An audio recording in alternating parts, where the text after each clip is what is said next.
Olá, eu sou Yaniel, do grupo 2, do quinto semestre da matéria Fisiopatologia. Eu vou apresentar, junto com meus colegas, o trabalho sobre o intestino delgado.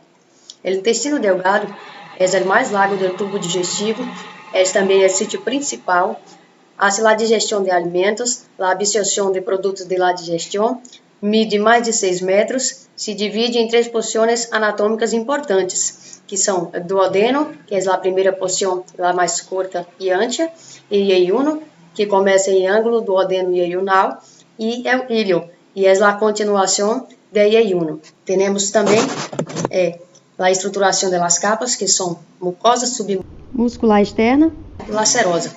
A submucosa, temos o epitélio mucosecretor, criptas de Limmergut, também lâmina própria, que são as placas de Peyer, muscular de la mucosa, musculares mucosae, com a capa circular interna e externa, nódulos linfáticos ocasionados, e na submucosa temos em el duodeno glândulas de Brunner, plexo de Meissner, placas e sincítios linfáticos.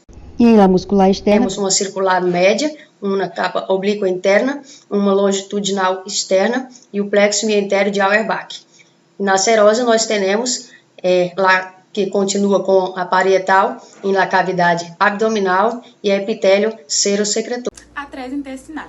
A atresia se define como uma oclusão completa da luz que pode se manifestar como um diafragma intraluminal delgado, por ter sacos ciegos proximales e distales unidos por um cordão ou extremo totalmente desconectados. E em los recém-nascidos, ela é uma das causas mais comuns de obstrução intestinal. E ela pode produzir uma aparência de ilho de salsicha, e ela pode ter sua localização em duodeno, ieiuno ilho e del cólon, que é o mais raro entre eles. E dependerá também da altura da atresia, que vai se classificar em atresia alta e atrésias bajas. Hablando agora um pouco sobre a atresia duodenal. A atresia duodenal ela é a segunda atresia intestinal mais frequente. Ela é mais famosa por el tema da doble burbuja, como podemos observar na imagem, e ela pode ser de vários tipos. E entre os tipos entre os tipos de atresia duodenal, a mais frequente é a atresia intraluminal. Ela também é uma obstrução de alta e que nós não podemos nos olvidar que esta atresia duodenal ela está relacionada com a trissomia 21 e outras atrésias também. Acerca da atresia ieiuno-ileal, ela é a atresia mais frequente entre elas e se caracteriza por uma obstrução no ieiuno e em ilho. Ela tem relação com uma isquemia mesentérica, habitualmente ela se manifesta entre o primeiro e segundo dia de vida. E o que predomina em esta atresia são os níveis hidroaéreos, que são bem parecidos com as burbujas da atresia del duodeno. La estenose do intestino. Bem, na estenose intestinal significa que o intestino ele não se há formado corretamente e pode haver também áreas de bloqueio que impedem os nutrientes a passar, né, ou flui através do trato digestivo. A estenose, ela se refere a uma obstrução parcial ou total que se produz um estreitamento uma abertura de la luz, né, do intestino. Bem, aunque esta afecção ela pode afetar a qualquer porção do intestino, né, do gastrointestinal.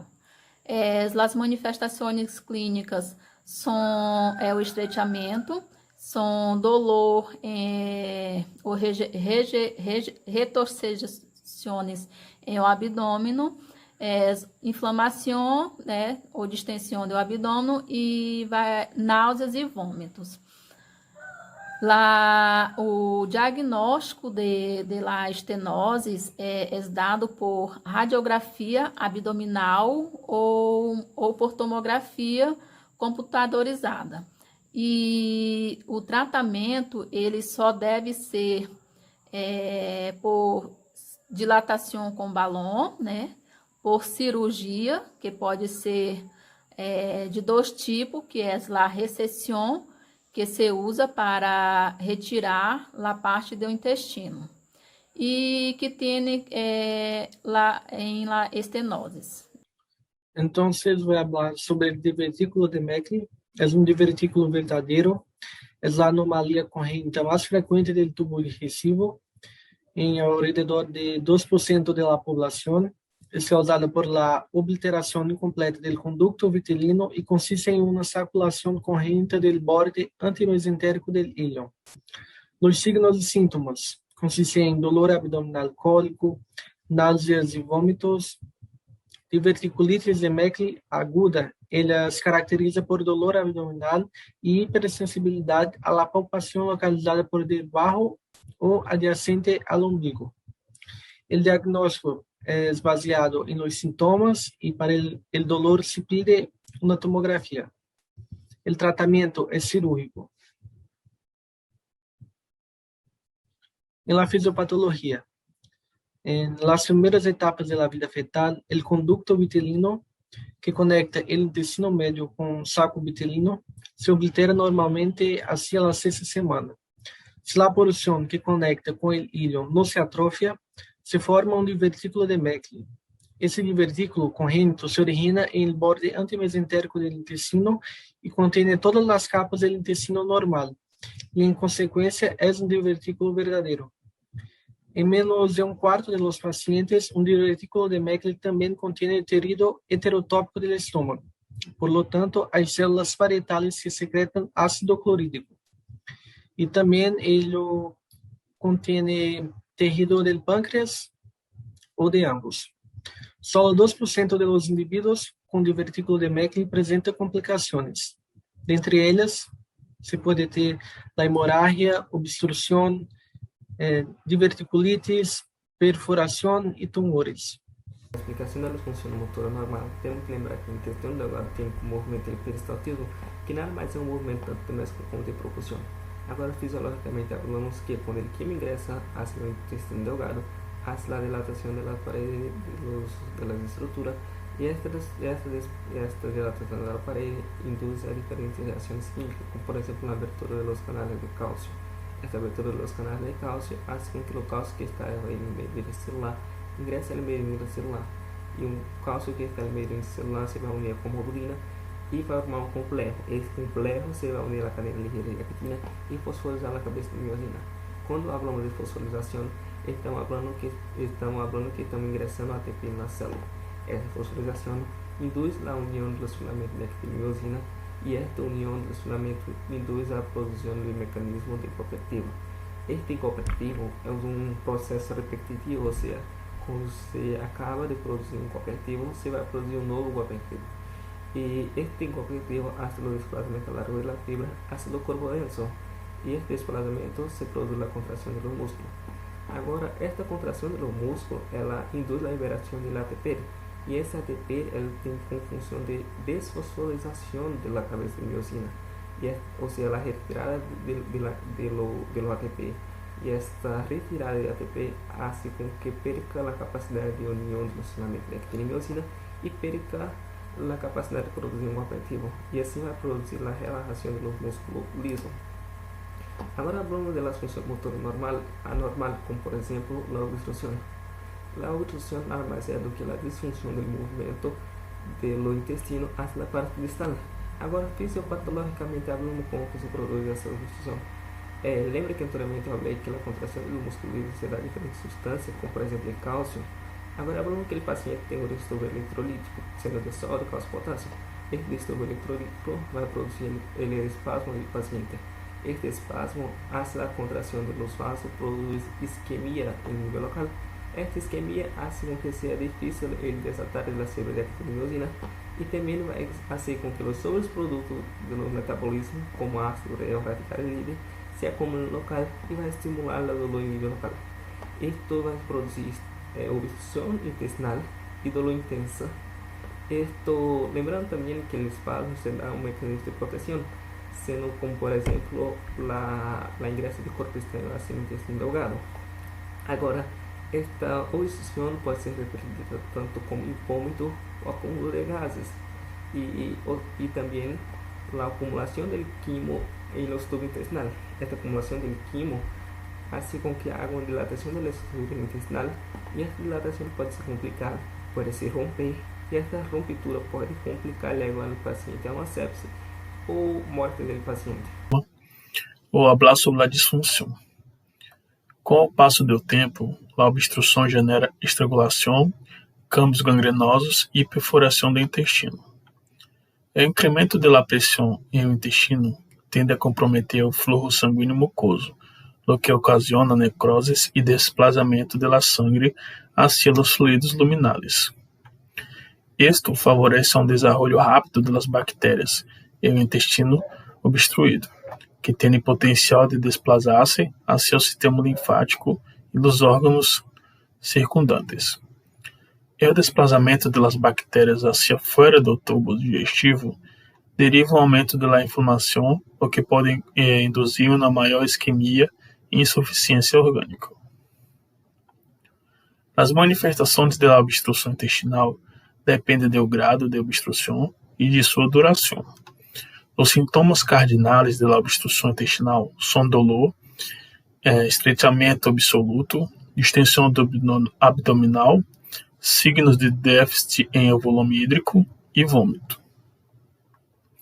Com a obstrução mecânica, o dolor é intenso e de tipo cólico, em contraste com o dolor contínuo e o abdômen saliente do ilho paralítico. Também existem borborigmos, peristalsias audíveis e de tono alto, e rachas peristálticas que tendem a relacionar-se com os episódios de dor abdominal. A peristalsia é visível ao longo do trajeto do intestino dilatado. O paciente experimenta inquietude extrema e consciência dos movimentos intestinais, junto com debilidade, sudoração e ansiedade. Em caso de que se apresente estrangulação do intestino, os sintomas se modificam. O caráter de dolor cambia do cólico intermitente generado pela peristalsia excessiva do intestino a um dolor intenso e constante. O vômito e os transtornos hidroeletrolíticos se apresentam. Digestão. A digestão de proteínas é exercida por enzimas como a tripsina e a quimiotripsina, que são secretadas por el pâncreas e atuam sobre péptidos, proteínas e aminoácidos, e eles decompõem péptidos mais pequenos. A digestão de lípidos, que são enzimas como a lipasa, atuam sobre as graxas e os lípidos, e isto decompõe triglicéridos em ácidos graxos livres e monoglicéridos, e é assistido por sais biliares que são secretados por el hígado. A digestão de carboidratos. Eles se decompõem em açúcares e açúcares simples, como a glucosa, e a amilasa pancreática também decompõe alguns carboidratos oligosacáridos. Absorção. O intestino delgado absorve 100 gramas de carboidrato, graxa, aminoácidos e água todos os dias. E esses são hechos por as velhosidades, que são dispostas na parede do intestino delgado e absorvem nutrientes em los capilares do sistema circulatório e el nódulo do sistema linfático. E outros nutrientes também podem ser absorvidos quando ingressam na sangue através do leito capilar. Absorção de água isotônica. O água que se transporta completamente através da membrana intestinal por difusão, seguindo a lei da osmose, e através da osmose que esta água flui através da mucosa intestinal hasta os vasos das velhosidades. E a absorção de íons, que é o transporte de sódio ativo através da membrana intestinal, e em circunstâncias normais, isso ocorre em quantidades inferiores a 0,5% do contenido de íons em el intestino. E ele passa o seguinte deste transporte é hecho por osmose, que é hecho del água hacia as vias transcelulares e paracelulares. E a aldosterona, que tem a potência de absorção do sódio, que é graças a ela que a perda de cloruro de sódio por las heces é praticamente nulo e também diminui a perda de água. E ela atua também sobre o tubo digestivo do mesmo modo que as heces em los túbulos renais, que também conservam cloruro de sódio e água do organismo. E a absorção de íons de cloro, que em la primeira porção do intestino delgado, a absorção de íons de cloro é rápida e sucede por difusão, que cria uma ligeira carga negativa em el quimo e a carga negativa em los espaços paracelulares. Voy a hablar de las anormalidades de la digestión y absorción, que puede afectar tanto la digestión de los alimentos quanto la absorción de los nutrientes. Una de las enfermedades es la diarrea osmótica, que es por mala absorción de nutrientes ou absorção inadequada de electrólitos, que se sucede quando a capacidade para digerir ou absorver um nutriente particular é defectuosa e pode dever a motilidade, digestão ou absorção alterada. Tiene también la intolerancia a la lactose, que es la más frecuente de la digestión de los carbohidratos. Se a lactasa ela é deficiente, a lactose não digerida ela não vai se absorver.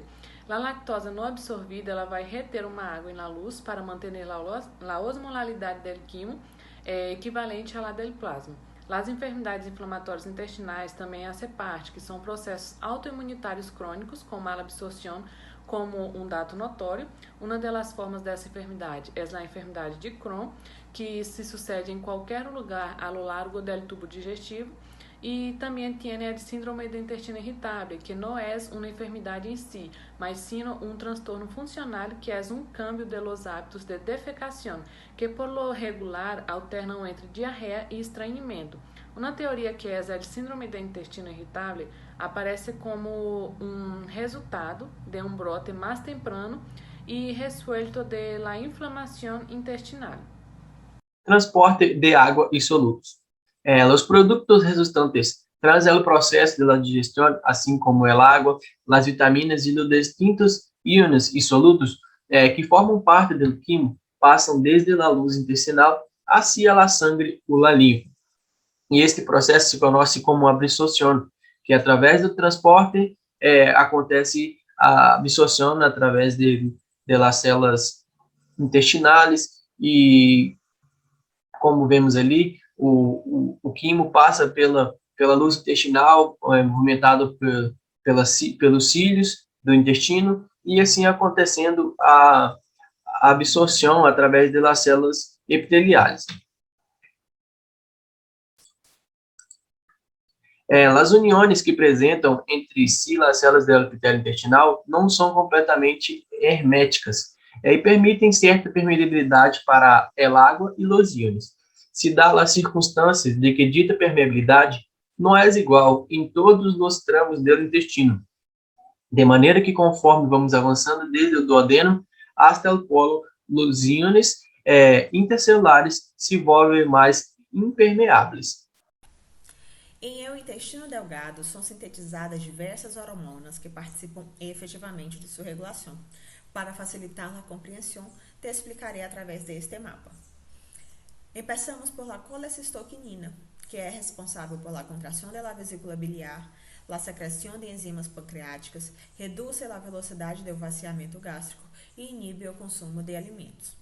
O esfíncter de Oddi, que está assinalado aqui abaixo, atua como uma válvula que regula o fluxo biliar e o rugo pancreático hacia o duodeno e impede o fluxo retrógrado desses contenidos. E a contração da vesícula biliar e do esfíncter são induzidos predominantemente por la CCK.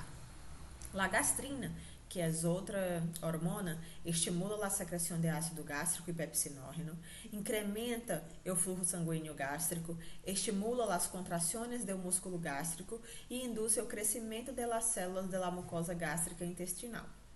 Em várias hormonas derivadas do intestino, se identificou uma atividade denominada efeito de incretina, que são envolvidas a GLP-1 e a GIP. São hormonas que, em resposta à ingesta de alimentos, aumentam a secreção e liberação da insulina e diminuem a secreção de glucagon, dependendo da glucosa circulante em el sangue. E além destas, temos a secretina, que é uma hormona que inibe a secreção de ácido gástrico. La función inmunológica del intestino delgado. El intestino delgado, así como las otras partes del tubo digestivo, forman la parte más extensa y más compleja del sistema inmunitario. ¿Por qué? Porque ellos están en constante contacto con los microorganismos y con los antígenos presentes en la dieta alimentaria de los seres humanos. El intestino fue un órgano que fue totalmente redescubierto por tener esta nueva función de ayudar a reagir contra los microorganismos agresores y tener esta tolerancia en relación a los microorganismos presentes en los alimentos que ayudan a mantener la flora del intestino. Bueno, el intestino, mismo estando en gran exposición a los microorganismos, es capaz de distinguir los que son patógenos y los que no son patógenos. Él también consta con una gran variedad de mecanismos de defensa que van a limitar el acceso de diversas sustancias al órgano. ¿Y cuáles son ejemplos de ellas? Son las enzimas pancreáticas, el epitelio intestinal, que va a funcionar como una barrera física, y las bacterias presentes en el intestino, que van a limitar la colonización de bacterias patógenas. Una curiosidad sobre el intestino es que él abriga cerca de más de 100 trillones de microorganismos, y la gran mayoría es bacterias que tienen funciones vitales en el funcionamiento del organismo, como ayudan en la digestión y limitan la colonización patógena de otras bacterias. El sistema inmune del intestino es compuesto por dos categorías: la inmunidad innata y la inmunidad adquirida. La inmunidad innata es una respuesta inicial contra el microorganismo y está compuesta por las barreras naturales, que son la piel, el moco, el ácido gástrico, las células fagocitarias y también los sistemas de complementos. Un ejemplo de esta inmunidad innata es el peristaltismo del estómago, que va a ayudar con el exceso de microorganismos, nutrientes y de bacterias. Y también la inmunidad adquirida, que es una respuesta más tardía y proviene una durabilidad también a la exposición al antígeno. Y puede ser humoral, mediada por los linfocitos B, y puede ser celular, mediada por los linfocitos T. Además de los mecanismos de defensa que ya fueron mencionados, el intestino delgado también cuenta con el GALT, que es el tejido linfoide asociado al intestino, que va a ser la principal barrera y la más efectiva. Y está compuesta por dos tipos de tejido, que va a ser el tejido linfoide difuso, que va a estar presente en el apéndice cecal, y el tejido linfoide organizado, que va a estar presente en las placas de Peyer. Sobre el transporte vascular normal del intestino delgado, como ya conocemos, el intestino delgado se divide en tres partes principales, que llamamos de parte duodenal, parte ileal y parte ileal. Y cada una de estas partes van a tener su vascularización correspondiente para que así sus funciones sean cumplidas de manera adecuada. Las arterias duodenales, elas van a provenir del tronco ciliaco de la arteria mesentérica superior o también por la anastomose de los dos sistemas ocasionada por los arcos pancreatoduodenales, que van a irrigar al mismo tiempo la cabeza del páncreas y al duodeno, y van a dividir en sus tres arterias, como la arteria pancreatoduodenal superior, arteria pancreatoduodenal anterior y arteria pancreatoduodenal posterior. Ya las venas duodenales se disponen en tres arcos. Tenemos un arco venoso pancreatoduodenal, un arco anterior y inferior y también un arco posterior y superior. Las arterias ileales y ileales todas serán ramas intestinales de la arteria mesentérica superior. Y las venas ileales y ileales van a estar dispuestas de acuerdo con su arteria, y todas van a desembocar en la vena mesentérica superior. A isquemia mesentérica aguda, o IMEA, é uma consequência da inclusão das artérias mesentéricas superior, né, AMS, por tromboses. Né? A embolia, né, é uma forma mais grave e se afeta do intestino delgado ao colo derecho. e de la quarta porción do deudônio, né, de la asta colo transverso. Existem duas causas, né, os embolos e os trombos. Os embolos, devido à enfermidade cardíaca reumática, e os trombos por esternose e aterosclerótica. A patogênia, né, que de la AMS, nasce de uma cara anterior da aorta abdominal, um ângulo agudo, e uma situação supetável, né, da inclusão embólica. Existe os tipos de isquemia de origem arterial e de origem venosa. Na origem arterial, a embolia arterial apresenta 50% dos episódios de MA, e a trombose arterial apresenta apenas 15% dos casos de MA e afeta o paciente na idade avançada. A isquemia mesentérica não inclusiva, né, de 20% a 30% nos episódios de MA, e a isquemia focal, a segmentária, é um curto segmento do intestino, né? E de origem venosa já é mais simples, ela tem só a trombose, né, que é a trombose venosa mesentérica, que na sigla TVM, né, 18, inclusive 3 variantes, aguda, subaguda e crônica. Infarto do intestino delgado. O infarto mesentérico conduz importantes câmbios morfológicos, que se iniciam na mucosa, la qual passa a ser hemorrágica. Luego aparece edema submucoso e, finalmente, necrose submucosa e transmural. Por outra parte, a lesão isquêmica aumenta a permeabilidade vascular, de la filtração capilar e aparição de edema, a la vez que favorece a ligada de neutrófilos, cuja resposta inflamatória exerce um efeito lesivo sobre a mucosa, assim como também sistêmico sobre o pulmão e hígado.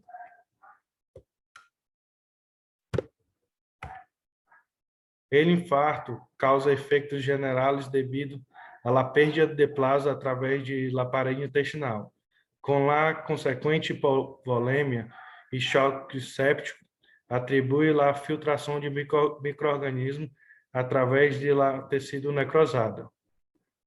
Graças por sua atenção.